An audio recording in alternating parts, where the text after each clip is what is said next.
CBSE ने board exam 2026 में math के पेपर के साथ जो 10वीं क्लास के बच्चों की फील्डिंग सेट की, फिर उन्हें तुरंत रियलाइज हुआ कि 9th क्लास के बच्चों को भी तो रडार में लेना पड़ेगा। और फाइनली सीबीएसई ने वो मेजर चेंजेस कर दिए हैं अपने इस साल के नेशनल करिकुलम फ्रेमवर्क के साथ। यानी अब आपके जो ओल्ड एनसीईआरटी है वो एक नए प्रारूप में आपको देखने को मिलेगा और यहां पे नई एनसीईआरटी पहले से ज्यादा पावरफुल, पहले से ज्यादा कॉम्प्लेक्स और पहले से ज्यादा डाइवर्सिफाई आपको देखने को मिलेगा। चलिए, आप सभी का स्वागत अपने भाई की क्लास में। मैं आपको आज बताने वाला हूं कि 9th क्लास का जो इस साल के मैथमेटिक्स को लेकर स्पेशली सिलेबस चेंज हुआ है, क्या क्या खास बदलाव आपको देखने को मिलेंगे। तो भाई जो ओवरऑल स्ट्रक्चरल चेंज है उसकी बात कर लेते। तो ओल्ड एनसीईआरटी में जो अप्रोच दिया गया था, जो नई एनसीईआरटी का अप्रोच है, मेजर क्या बदलाव आपको देखने को मिल सकता है। तो पहले जो सवाल थे वो कॉन्सेप्ट बेस्ड और साथ में प्रोसीजनल मैथ की बात की जाती थी, लेकिन अब यहां पे जो आपकी रीजनिंग है वो पूरी तरीके से चेंज होने वाली है। ज्यादातर जो सवाल है वो कॉन्सेप्चुअल, रीजनिंग बेस्ड और साथ में रियल लाइफ एप्लीकेशन पर बेस्ड होने वाले हैं। बात करें कि क्या पहले जो सवाल या एनसीईआरटी के जो कॉन्सेप्ट दिए जाते थे वो मेमोरी बेस्ड क्वेश्चंस के फॉर्म में पूछा जाता था, अब ये पूरी तरीके से चेंज होकर आपके कॉम्पिटेंसी बेस्ड क्वेश्चंस के तौर पे पूछा जाने वाला है, जो कि क्लास 10वीं के जो बच्चे इस साल है उनको बेहतर महसूस होगा, क्योंकि यहीं से उनकी फील्डिंग सेट हुई थी। तो 9th वालों, आप प्लीज इस बात से अवेयर रहिएगा कि अब आपका सिलेबस का जो मेजर पोर्शन है वो आपके कॉम्पिटेंसी फोकस्ड होने वाला है। आइसोलेटेड टॉपिक्स थे, लेकिन अब यहां पे जो आपके नई एनसीईआरटी है उसमें इंटरकनेक्टेड मैथमेटिकल आइडियाज डेवलप किए गए। हर एक चैप्टर एक दूसरे से इंटरकनेक्टेड है और उसी के बिहाफ पे आपके एमएलपी यानी मल्टी लेयर्ड प्रॉब्लम को भी कहीं ना कहीं सीबीएसई इस साल इंट्रोड्यूस कर रही है।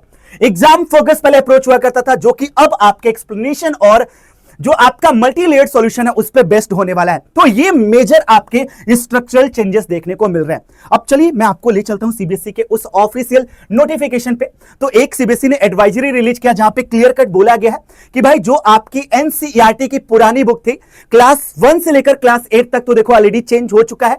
फिजिकल फॉर्म में एंड डिजिटल फॉर्म में दोनों ही आपके एनसीईआरटी की ऑफिशियल वेबसाइट पे मिल जाएगा।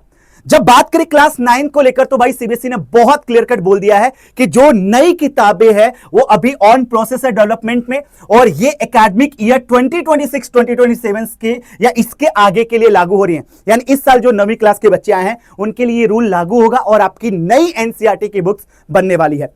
चूंकि अभी इसका जो डिजिटल फॉर्मेट है बेटा अभी रेडी नहीं हुआ है, लेकिन आपको सीबीएसई ने भाई बोला है साफ साफ कि जो आपकी ओल्ड एनसीईआरटी है वो अब आपके काम की नहीं रहेगी। The only reason is that कि काफी कुछ नई चीजें आपको देखने को मिलेंगी। तो प्लीज अभी अवेयर रहिएगा, इस चीज से बचिएगा पुरानी आपके एनसीईआरटी की बुक्स लेने से। अच्छा, 10वीं क्लास के बच्चे पैरेलली एक्साइटेड है कि सर हमारे साथ तो ये कहीं बदलाव तो नहीं हो रहा, क्या हमें अभी इसी साल नए करिकुलम के हिसाब से काम करना पड़ेगा? जो आपका एनसीएफ था, न्यू आपका जो करिकुलम फ्रेमवर्क था 2023 का, उसके बिहाफ पे हमारे भी सिलेबस में चेंज है? तो यहां पे जवाब है नहीं, आपके साथ भी सिलेबस में चेंज होगा, लेकिन अगले एकेडमिक सेशंस के लिए। तो भाई यहां पे बोला गया कि नए टेक्स्ट बुक आपके क्लास 10वीं और 11वीं के लिए इंट्रोड्यूस तो किए जाएंगे, लेकिन ये आपके नए एकेडमिक जब सेशन आएगा तब से ये अप्लाई होगा। ये एक ड्राफ्ट भी रिलीज हुआ था जहां पे सीबीएसई ने भाई जो आपके मेजर बदलाव किए गए उसके बारे में डिटेल में बात की गई है। तो यू कैन सर्च कि जो आपका इस साल का क्लास 9 का सिलेबस में जो चेंजेस हुआ है उसका ड्राफ्ट चाहिए तो गूगल के ऊपर सर्च करो, आपको ये मिल जाएगा। अच्छा, मैं आपको थोड़ा थॉरली यहां पे गो थ्रू करा देता हूं कि चेंज क्या है भाई ओल्ड एनसीईआरटी में। अगर 9th क्लास की बात करूं तो टोटल आपके 12 चैप्टर्स थे कंसोलिडेटेड, अब ये आपके नंबर ऑफ चैप्टर बढ़ के 15 में कन्वर्ट हो गया। यानी सिलेबस पहले से ज्यादा और वास्ट होते हुए नजर आ रहा है। क्या ये कॉम्प्लेक्स भी हो रहा है? तो भाई ये कुछ नाम आप पहली बार पढ़ रहे हो।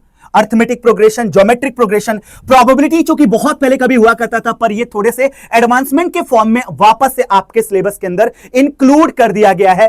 और साथ में क्लास 8 का एक टॉपिक, जो कि आपके क्लास 8 की एनसीईआरटी भी बदली गई है, तो उसका एक टॉपिक जंप करके क्लास 9 पे आ चुका है, that is your algebraic identities.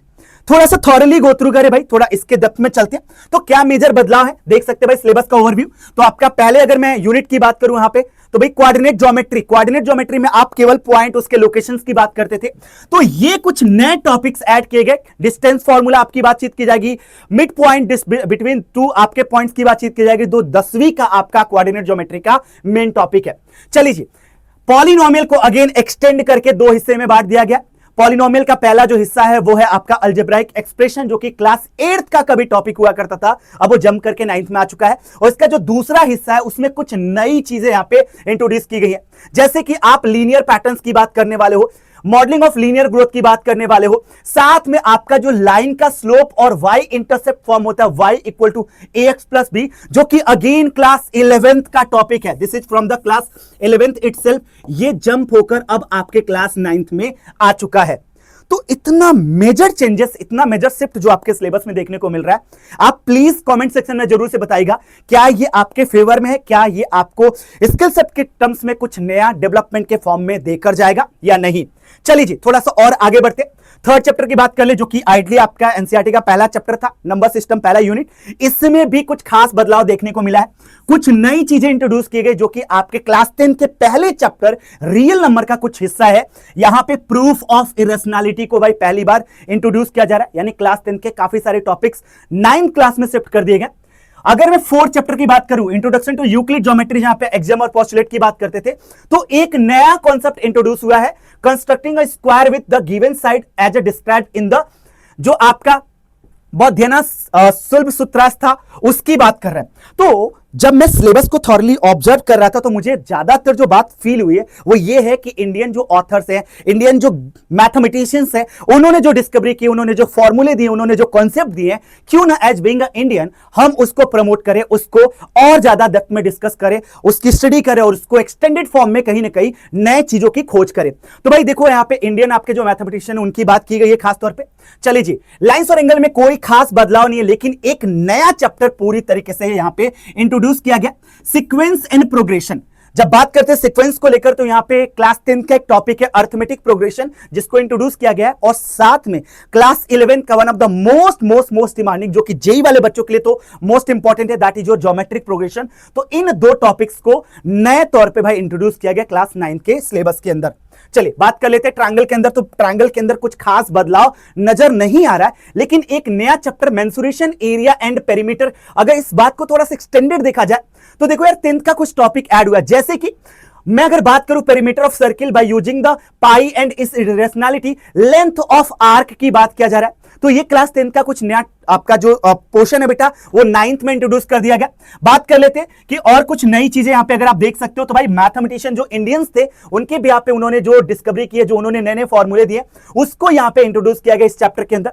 थोड़ी सी और थॉरली गो थ्रू करें भाई, तो एक नया चैप्टर आपका ऐड हुआ, that is your algebraic identity, जो अगेन आपके 8th का टॉपिक कभी हुआ करता था, जो कि एक नए फॉर्मेट में आपको यहां पे देखने को मिलेगा। अगर मैं बात करूं क्वाड्रिलेटरल, जिसको फोरगन्स बोला गया, इसमें कुछ नई चीजें ऐड हुई है, जैसे कि understanding the notion of central symmetry in the context of parallelogram. तो ये कुछ नया आपका सब टॉपिक है, जो कि इस चैप्टर के अंदर ऐड होता हुआ नजर आ रहा है। चलिए बात कर लेते हैं सर्कल्स में। तो सर्कल्स में कुछ मेजर चेंजेस नहीं है, लेकिन यहां पे आपके पास लीनियर इक्वेशन इन 2 वेरिएबल करके क्लास 10वीं का जो आपका चैप्टर है, उसका कुछ हिस्सा आपको यहां पे देखने को मिलेगा। तो भाई लीनियर इक्वेशन इन 2 वेरिएबल में जब आप बात करते हो एक सिंगल लीनियर इक्वेशन की, तो ये आपके सिलेबस का टॉपिक था, पर कुछ नई चीजें आपको यहां पे देखने को मिल रही है। तो ये कंप्लीटली आपके पास पेयर ऑफ लीनियर इक्वेशन की बात कर रहा है, यानी इसी का एक्सटेंडेड पार्ट, और ये सब कुछ आपके क्लास 10वीं का टॉपिक हुआ करता था, जो कि इस साल क्लास 9th में आ चुका है।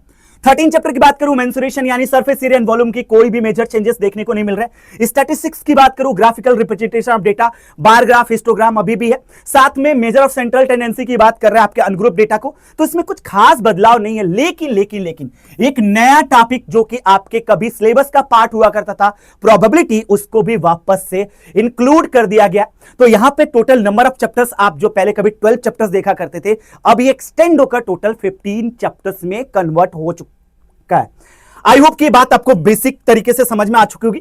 तो बस ये आपके मेजर चेंजेस है। अब देखो यार, ये जो स्ट्रक्चर्ड तरीका है भाई पढ़ने का, उस पर भी बातचीत कर लेते कि इतना सारा सिलेबस में वास्ट चेंजेस हुआ है, तो इसको कवर कैसे किया जाएगा।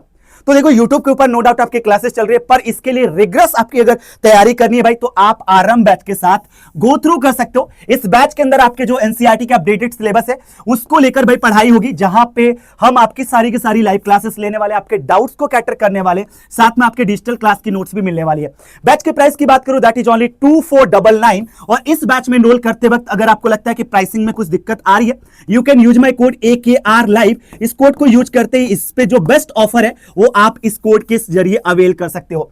तो मिलता हूं आप लोगों से ऐसे ही एक और धमाकेदार वीडियो में एक और धमाकेदार अपडेट के साथ। तब तक के लिए प्लीज अपना ख्याल रखिए, इस तरह मुस्कुराते रहिए। Bye bye, good bye, sayonara.